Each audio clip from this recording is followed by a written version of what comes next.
So the program itself started the 2012-2013 school year. Or I should say we restarted the program, and that's when we got all the new equipment and the new development on the room. And then, if I remember correctly, it was the 2015-16 school year we sort of did the grand opening for the program.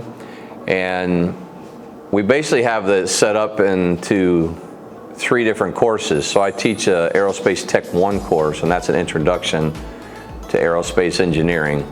So the students come in and they spend most of their time on the flight simulator. So we do a lot of flight simulation. We do a lot of instruction through that simulation instead of just seated or taking notes or anything like that. So the kids get more of a hands-on experience. Then in the Tech 2, which is the next course, Aerospace Tech 2, we actually build some aircraft. I mean, one of the aircraft that we built is this little guy right here. We make this out of paper-bagged foam, so we start talking about composites and things that aircraft are made of. Start getting into the more of the physical properties of the aircraft, and we start talking about the components and things and just the more hands-on aspect of the airplanes.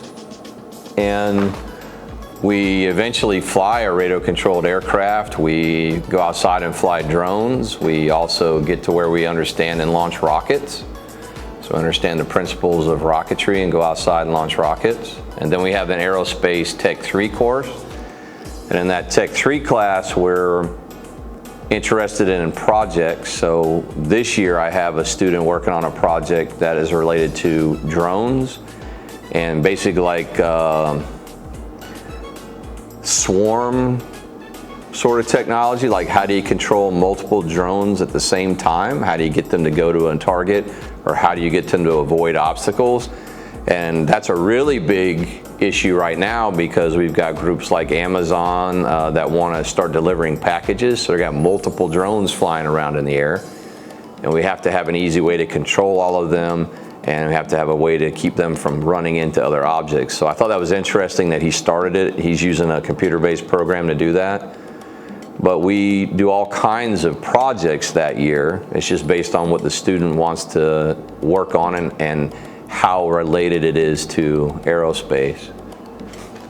Most of the students that take the course and are successful are just kids that are interested in aviation.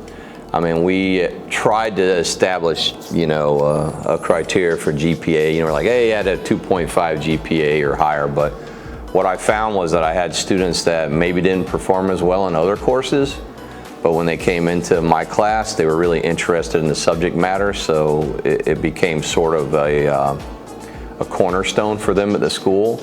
They come in here, they enjoy the class, they enjoy the curriculum, and so it kind of keeps them interested in the rest of the courses that they're taking on campus. So I take anybody that's interested, and I take all grade levels.